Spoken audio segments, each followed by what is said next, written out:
გამარჯობათ, ამ ვიდეოთი მე თქვენ განახებთ თუ როგორ უნდა ჩავნიშნოთ შემაჯამებლის აღდგენა.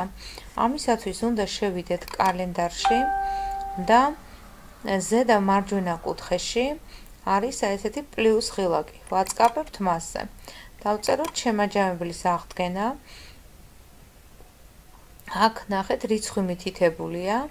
აქ ჩვენ შეიძლება ჩავსვათ დრო, კლასი, მერვე კლასი, საგანი. აი ამ შემაჯამებლებიდან უნდა ავირჩიოთ ის, რომლის აღდგენაც გვინდა. და აქ შეტყობინებაში ჩავწეროთ მოკლედ აღდგენა და დამატება. ამის შემდეგ, აი ნახეთ, ორშაბათს დამემატა მერვე კლასში მათემატიკა.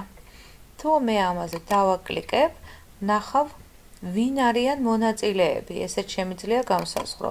აი მონაწილე ორი მოსწავლე იქნება მონაწილე ამ შემთხვევაში, იმიტომ რომ ამ ორსა აქვს არ არის.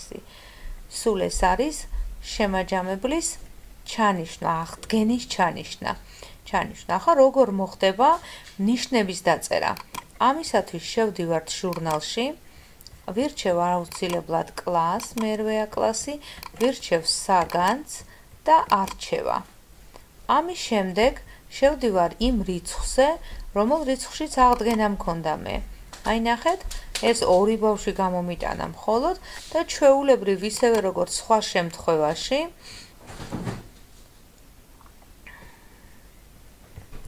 ნახეთ, ეს ჯერ ხო 30 დეკემბერია, არ არის მომავალი თარიღით შეფასება შეუძლებელი არისო.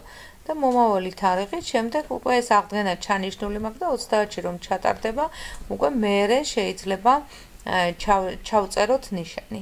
სულ ეს იყო. მადლობთ ყურადღებისთვის.